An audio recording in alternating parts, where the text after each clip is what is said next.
ஹதரத் ரசூலுல்லாஹி ஸல்லல்லாஹு அலைஹி வஸல்லம் அவர்களை பற்றி நாம் என்ன சொல்வோம்? உம்மி நபி, எழுத வாசிக்க தெரியாத நபி.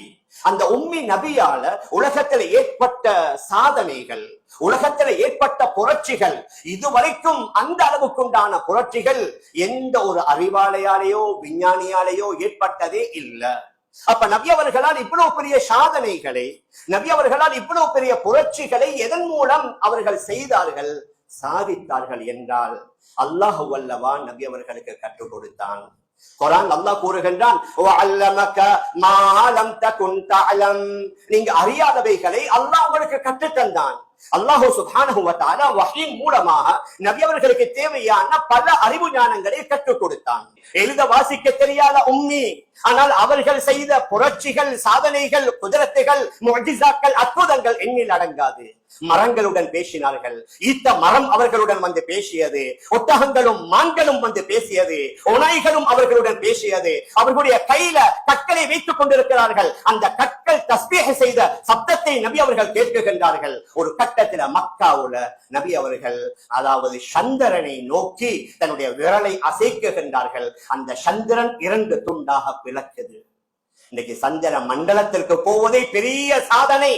அதற்கு போவதற்கு முன்னால் எத்தனை வருடம் அதற்காக வேண்டிய டெஸ்டிங், குரங்கு அனுப்பணுமா, நாய அனுப்பணுமா, அதற்கு எத்தனை கோடிக்கணக்கான மில்லியன் கணக்கான டாலர்களை செலவழிச்சு உலகத்துக்கு கொஞ்சம் கிட்ட உள்ளது தான் அந்த செவ்வாய், அங்கக்கு தான் அனுப்புகின்றார்கள். ஆனால் ஹதரத் ரசூலுல்லாஹி ஸல்லல்லாஹு அலைஹி வஸல்லம் மக்காவிலிருந்து தன்னுடைய விரலை ஆட்டுகின்றார்கள். அந்த சந்திரன் 2ஆக பிளக்குகின்றது. குர்ஆன்ல இக்தரபத்தி ஸாஅத்து வன்ஷக்கல் கமர், கியாமத் நெருங்கி விட்டது, சந்திரன் 2ஆக பிளந்து விட்டது. அந்த 2ஆக பிளந்த காட்சியை அந்த ஹிஜாஸில் உள்ளவர்கள் மட்டுமல்ல, கேரளாவுல உள்ள ஒரு ஹிந்து அரசன், சேரமான் பெருமான் என்று சொல்லக்கூடிய ஒரு அரசன் கண்டு அங்கே உள்ள சில அறிஞர்களிடத்தில் விசாரிக்க அவர்கள் கூறுகிறார்கள், மக்கால் உள்ள முஸ்லிம்களுடைய ஒரு தலைவர் தன்னுடைய விரலை ஆற்றியதனால அந்த சந்திரன் பிளந்து விட்டது என்ற செய்தியை சொல்ல அவர் சிறிது காலங்களுக்கு பின்னால நபி அவர்களை சந்திக்க வேண்டும் என்று அவர் ஹிஜாஸுக்கு பிரயாணம் செய்கிறார். அங்கே போகும் பொழுது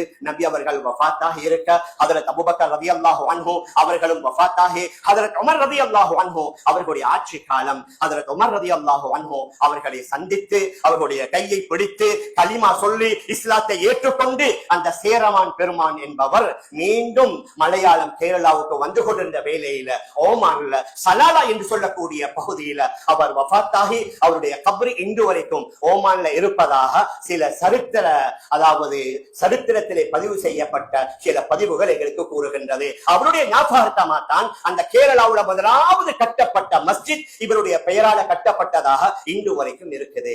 மேலான பெரியார்களே, சகோதரர்களே, ஹஜ்ரத் ரசூலுல்லாஹி ஸல்லல்லாஹு அலைஹி வஸல்லம் அவர்களுக்கு இவ்வளவு பெரிய ஒரு பலம் எதன் மூலம் கிடைச்சிச்சு? நான் எதை சொல்ல வாரேன்டா, ஈமான் கொள்ளாதவர்கள் நினைக்கலாம், நம்பலாம், பணத்தால, ஆயுதத்தால, செல்வங்களால, அதிகாரங்களால செய்யணும் என்று. ஆனால் அல்லாஹ் சுப்ஹானஹு வ தஆலா தன்னுடைய நபிமார்கள் பணமும் இல்ல, செல்வமும் இல்ல, ஆற்றல்களும் இல்ல, அந்த ஆன்மீக பலத்தின் மூலமாக எவ்வாறான அற்புதங்களை, குதிரத்துகளை, சக்திகளை அல்லாஹ் வெளியாக்கி இருக்கின்றான். மிஅராஜுடைய வேளையில 1,00,000க்கும் மேற்பட்ட நபிமார்களை அந்த ஜெருசலத்தில் ஒன்று திரட்டி நபி அவர்களை சந்திக்க வைத்து அவர்களுக்கு நபி அவர்கள் இமாம செய்ததாக வரலாறு பதிவாக இருக்கிறது. இதெல்லாம் எங்களால நினைச்சு பார்க்கலுமா? மேலான பெரியார்களே, சகோதரர்களே, நாம் எதை சொல்ல வாரோம் என்றா, இந்த வஹ்யுடைய நாலேஜ் நபி அவர்கள் என்ன செய்தார்கள்? அவர்களுடைய காலத்திலே உள்ள நல்ல இன்டெலிஜான, நல்ல விடயம் தெரிஞ்ச சஹாபாக்களுடன் மிக நெருக்கமாக பகிர்ந்து கொண்டார்கள். பொதுவாக பல விஷயங்களை சொல்வார்கள். நெருக்கமான ஹஜ்ரத் இப்னு மஸ்ஊத், ஹஜ்ரத் இப்னு அப்பாஸ், உபய் இப்னு கஅப் போன்ற, முஆத் இப்னு ஜபல் போன்ற மிக முக்கியமான சஹாபாக்களுடன் நபி அவர்கள் பகிர்ந்து ஆன்மீக துறையில அவர்களை பலம் உள்ளவர்களாக மாற்றினார்கள். அதற்கு பின்னால வாழையடி வாழையாக வந்த இஸ்லாமிய அறிஞர்கள் தான் உலகத்துக்கு பல்கலைக்கழகங்களையே காட்டியவர்கள் இஸ்லாமியர்கள் தான். இந்த கேம்பிரிட்ஜும் ஆக்ஸ்போர்டும் நேற்று முன்னாடி வந்தது. 1200-300 வருடங்களுக்கு முன்னால, அதாவது ஈஜிப்டுள்ள அல் ஜாமிஉல் அஸ்ஹர் பல்கலைக்கழகம், அது அல் ஜாமிஅத்துல் அஸ்ஹர். இப்ப ஆரம்பத்துல அல் ஜாமிஉல் அஸ்ஹர் என்ற ஒரு மஸ்ஜித், அந்த மஸ்ஜித்ல தான் அந்த பள்ளிக்கூடமோ பாடசாலையோ மதரசாவோ உருவாகி இப்ப அது ஜாமிஅத்துல் அஸ்ஹரா மாறி இருக்குது.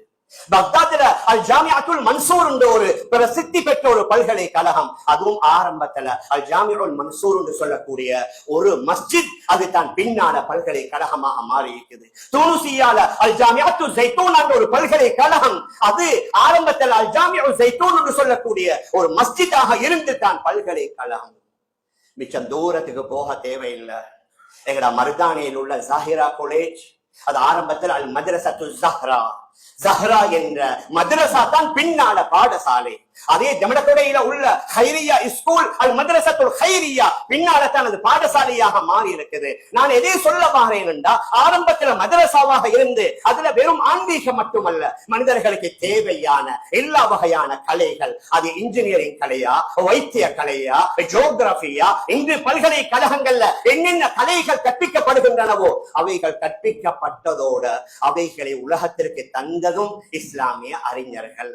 வைத்தியத்துறை அல்லாமா இப்னு சீனா ரஹ்மத்துல்லாஹி அலைஹி, மேத்தமெட்டிக்ஸ் முஹம்மது இப்னு மூசா ஹவாரிஸ்மி ரஹ்மத்துல்லாஹி அலைஹி, அதே மாதிரி ஜாபிர் இப்னு ஹய்யான் என்று சொல்லக்கூடியவர்கள், அதே மாதிரி இன்னும் பல அறிஞர்கள் அவர்கள் தான் பல்கலைக்கழகங்களில் உள்ள அனைத்து கலைகளை உலகத்திற்கு தந்தவர்கள் இஸ்லாமிய அறிஞர்கள் என்றால் மிகையாகாது. அவர்களால் எப்படி முடிந்தது என்று சொன்னா, உண்மையில இந்த குர்ஆன் ஹதீஸுடைய இந்த நொலேஜுடைய வெளிச்சம், இந்த குர்ஆன் ஹதீஸுடைய இந்த நொலேஜுடைய அற்புதம், இதன் மூலம் தான் அவர்களால முடிந்தது.